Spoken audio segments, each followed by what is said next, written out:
जय हिंद। Welcome to Vijaypath education Palampur. आज की इस क्लास में एक बार फिर से एसआई यूनिट्स को हम डिस्कस करेंगे। प्रीवियस क्लास में भी हमने कुछ क्वेश्चंस को कवर किया था जो कि मोस्ट इंपॉर्टेंट आपके एग्जाम के लिए रहेंगे।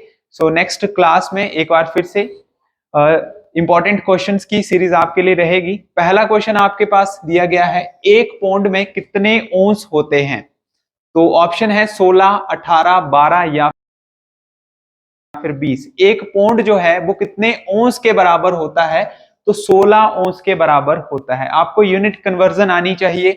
एक मीटर में कितने आपके सेंटीमीटर है, सेंटीमीटर को मीटर में, किलोमीटर को मीटर में, लीटर को मिलीलीटर में। ये कन्वर्जन जो है वो आपको आनी चाहिए। आपको टेम्परेचर की भी कन्वर्जन आनी चाहिए जिसमें ये बताया जाता है कि डिग्री सेल्सियस को फारेनहाइट में, फारेनहाइट को केल्विन में, केल्विन को र्यूमर में किस तरीके से चेंज किया जाता है। Option A is the right answer. Next है, संवेग का एसआई मात्रक क्या है? ऑप्शन दिए गए हैं यहाँ पे, एम्पियर, जूल, किलोग्राम मीटर प्रति सेकंड। तो राइट आंसर जो है वो यहाँ पे रहेगा संवेग का option number B, kilogram metre प्रति सेकंड। अगला प्रश्न है, भौतिक राशि आपको बताना है इनमें से कौन सा युग्म जो है वो बिल्कुल सही है, बिल्कुल प्रॉपर तरीके से फिट हो रहा है। कौन सा युग्म है ऐसा, वो आपको बताना है। शक्ति जो है वो क्या किलोग्राम में दर्शाई जाती है? अधिष्ठातापन जो है वो हेनरी में है, धारिता को ओम में, या फिर बल को न्यूटन में। तो ऑप्शन डी इसका राइट आंसर है। बल को जो है वो न्यूटन में दर्शाया जाता है। फोर्स के जो एसआई यूनिट होते हैं वो होते हैं न्यूटन। ऑप्शन नंबर डी इस क्वेश्चन का राइट आंसर है। अगला प्रश्न है, भौतिकी में हब्बल नियतांक क्या होता है? भौतिकी में यानी कि फिजिक्स में हब्बल नियतांक जो है वो क्या कहा जाता है? यानी कि माप की वह इकाई है जो ब्रह्मांड के विस्तार की व्याख्या करती है। ऑप्शन सी इसका राइट आंसर है। हब्बल टेलीस्कोप है जो फ्यूचर जो है वो बताती है।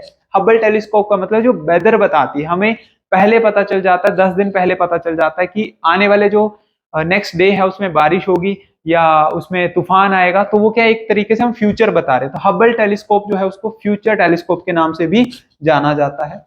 अगला प्रश्न है, किस तापमान पर फारेनहाइट और सेल्सियस की वैल्यू जो है वो इक्वल हो जाती है? तो यहाँ पे ऑप्शन दिए गए हैं, मोस्ट इंपॉर्टेंट क्वेश्चन है, प्रीवियस ईयर में भी पूछा जा चुका है। ऑप्शन नंबर बी, -40 जो है वो इसका राइट आंसर रहेगा।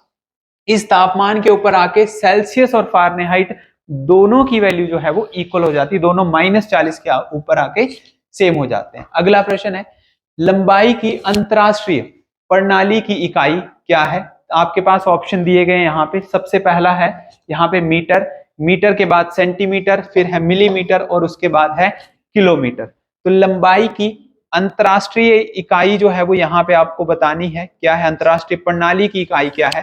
तो यानी कि लेंथ के जो एसआई यूनिट हैं वो क्या है हमारे, मीटर। तो ऑप्शन नंबर ए इस क्वेश्चन का राइट आंसर यहाँ पे रहेगा। हमारे डिफरेंट बैचेस जो हैं वो स्टार्ट है, आप उनको ज्वाइन कर सकते हैं।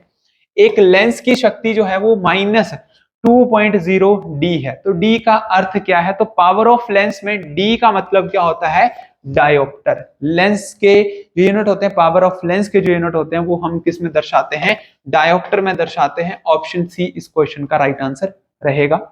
अगला प्रश्न है, टॉर डैश की इकाई होती है। टॉर जो है वो किसकी इकाई है? बल, दाब, शक्ति या फिर ऊर्जा। ये आपको बताना कि टॉर में हम किस चीज को यहाँ पे दर्शाते हैं। तो यहाँ पे टॉर में हम दाब को दर्शाते हैं, यानी कि प्रेशर को जो है वो टॉर में दर्शाया जाता है। ऑप्शन नंबर बी इस क्वेश्चन का यहाँ पे राइट आंसर रहेगा। अगला प्रश्न, निम्नलिखित में से कौन सा थर्मोडायनामिक तापमान की एसआई इकाई है? थर्मोडायनामिक में तापमान की एसआई इकाई क्या है? रेडियन है, सेल्सियस है, केल्विन है या फिर फारेनहाइट है। तो यहाँ पे जो राइट आंसर है, तापमान की एसआई इकाई पिछले कल की क्लास में भी डिस्कस किया था, केल्विन को माना जाता है तापमान की एसआई इकाई। ऑप्शन सी इसका राइट आंसर। नेक्स्ट क्वेश्चन, दो पिंडों के तापमान में 30 डिग्री सेल्सियस का अंतर है। दो कोई ऑब्जेक्ट हैं और दोनों का जो डिफरेंस है वो कितना है, 30 डिग्री सेल्सियस है। तो वो आपको बोला गया कि डिग्री फारेनहाइट में उनका अंतर कितना होगा। डिग्री फारेनहाइट में उनका अंतर कितना होगा? तो देखिए, फॉर्मूला बेस्ड क्वेश्चन है। यहाँ पे जैसे मान के चलते हैं कि कोई एक ऑब्जेक्ट है, ए ऑब्जेक्ट है, कोई ऑब्जेक्ट बी है, इसका तापमान है 100 डिग्री सेल्सियस, इसका तापमान आप मान के चल सकते हैं 70 डिग्री सेल्सियस।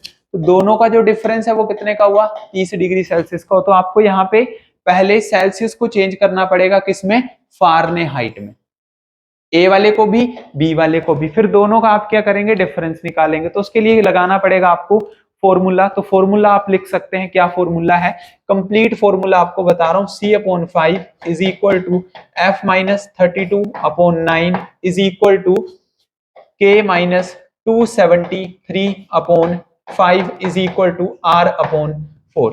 ये डिग्री सेल्सियस का फॉर्मूला है, ये फारेनहाइट का, ये केल्विन का और ये र्यूमर स्केल का। तो 4 फॉर्मूले आपके पास हैं, आप इनमें से डिग्री सेल्सियस और फारेनहाइट ये दोनों फॉर्मूले आप यूज कीजिए, वैल्यू निकालिए और डिफरेंस आपके पास निकल के आएगा 54 डिग्री। तो ऑप्शन नंबर बी जो है इसका राइट आंसर रहेगा। अगला प्रश्न है, निम्नलिखित में से कौन सा उसी राशि को मापता है जिसे एसआई मात्रक पास्कल के द्वारा मापा जाता है। तो आपको यहाँ पे बोला गया है कि पास्कल में आप किस चीज को मेजर करते हैं। देखिए पास्कल जो है वो किसके साथ जुड़ा है, दाब के साथ जुड़ा है, प्रेशर के साथ जो है वो जुड़ा है। तो अभी पिछला क्वेश्चन यहाँ पे डिस्कस किया था ये वाला कि टोर जो है उसका रिलेशन किसके साथ है, दाब के साथ है। तो उसी तरीके से आप यहाँ पे बता सकते हैं कि अगर पास्कल का दाब है तो टोर का भी क्या हो सकता है, दाब या फिर पास्कल हो सकता है। तो ऑप्शन नंबर डी जो है वो इस क्वेश्चन का राइट आंसर रहेगा। अगला प्रश्न, महो एक पदार्थ की डैश इकाई होती है, यानी कि महो जो है वो किसके यूनिट है, ये आपसे यहाँ पे पूछा गया है। चुंबक के, प्रतिरोधकता के, प्रतिरोध के या फिर चालकता के। तो ऑप्शन नंबर डी जो है वो यहाँ पे चालकता, ऑप्शन नंबर डी इसका राइट आंसर यहाँ पे रहेगा।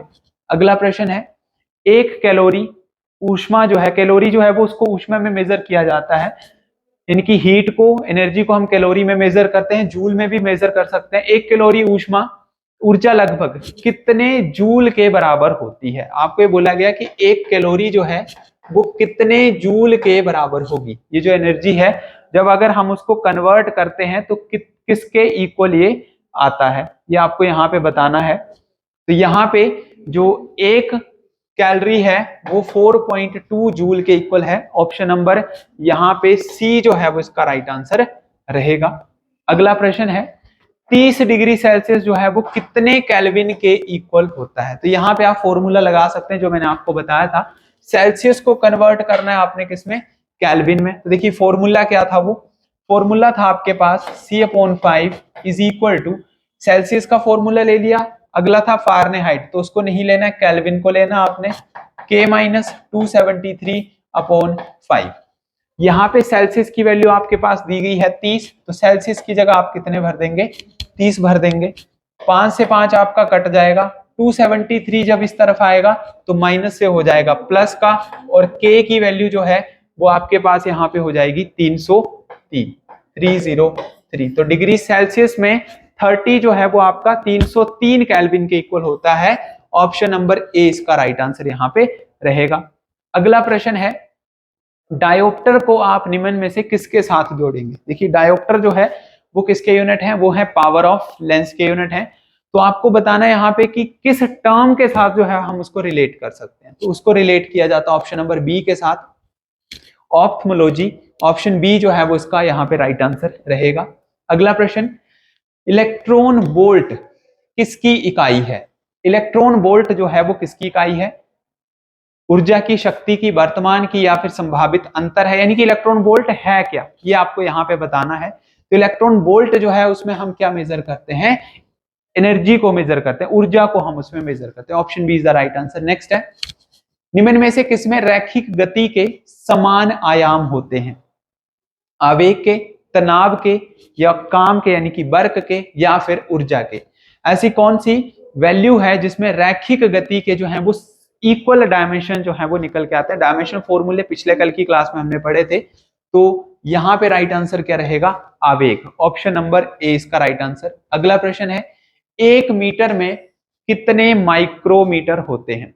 1 मीटर में कितने माइक्रोमीटर होते हैं। तो देखिए माइक्रो की वैल्यू आपको पता होनी चाहिए, माइक्रो है, पिको है, नैनो है, फेरो है, फर्मी है, एमस्ट्रॉन्ग, ये वैल्यू पता होनी चाहिए।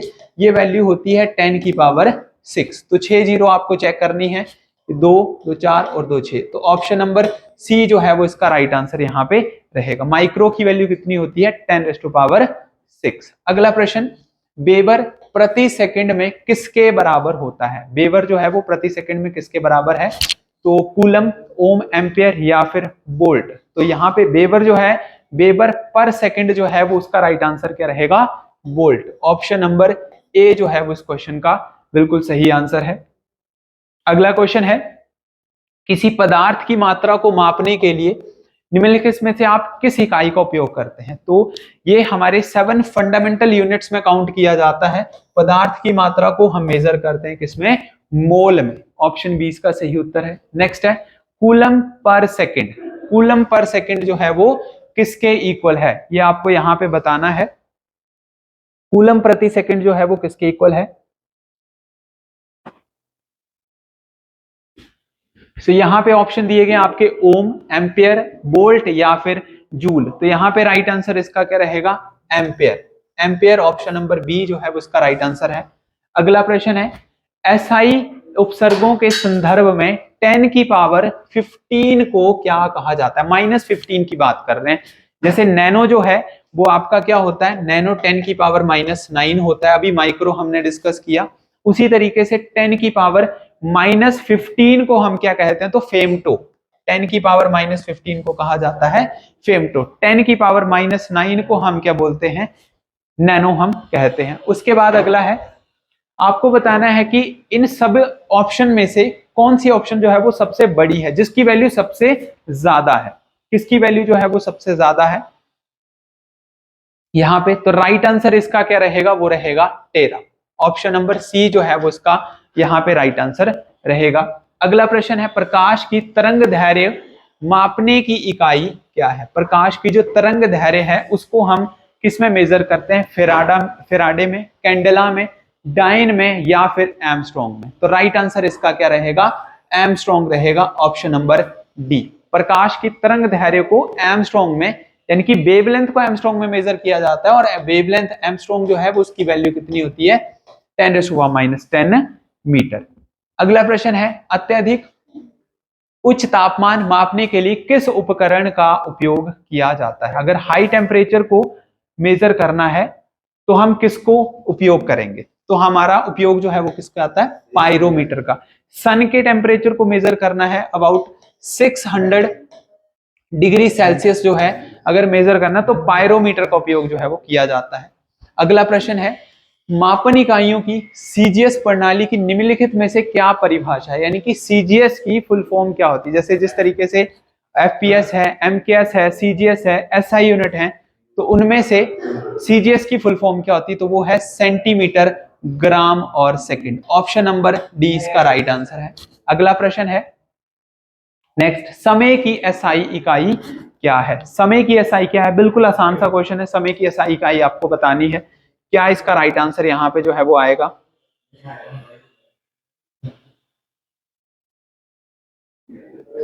ऑप्शन दिए गए हैं, आवर्स, सेकंड है, उसका मिनट है और मिली सेकंड है। तो समय की एसआई क्या है?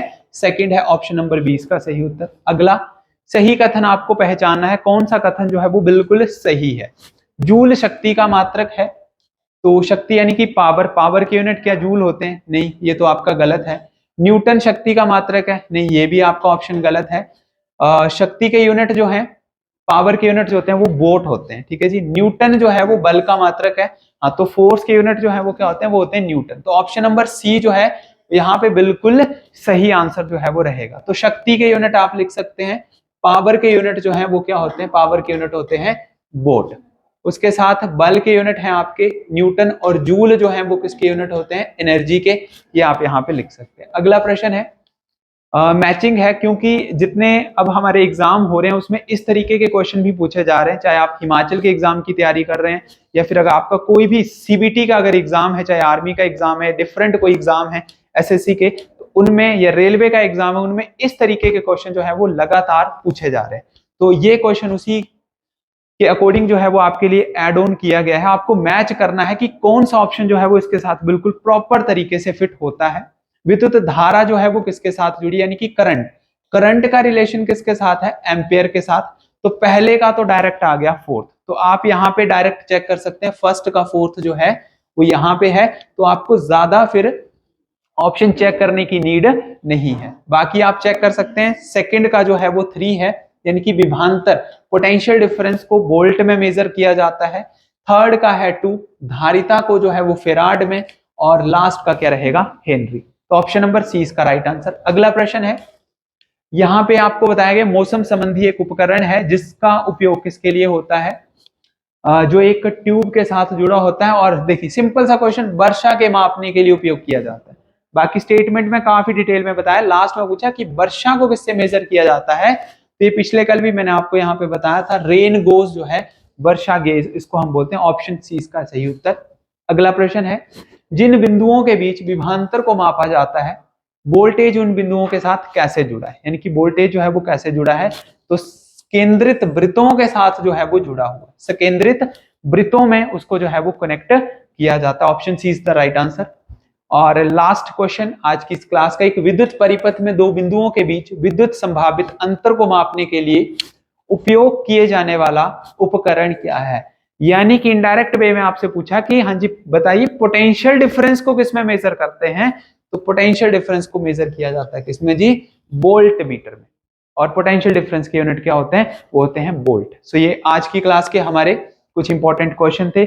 आई होप जितने भी क्वेश्चन मैं आपके लिए लेके आया था वो काफी आपके जो हैं वो सही हैं। साथ साथ में आप नोट्स बनाते जाइए, और जल्दी ही नेक्स्ट क्लास के साथ हम आपसे फिर से जुड़ेंगे। तब तक के लिए जय हिंद, जय भारत।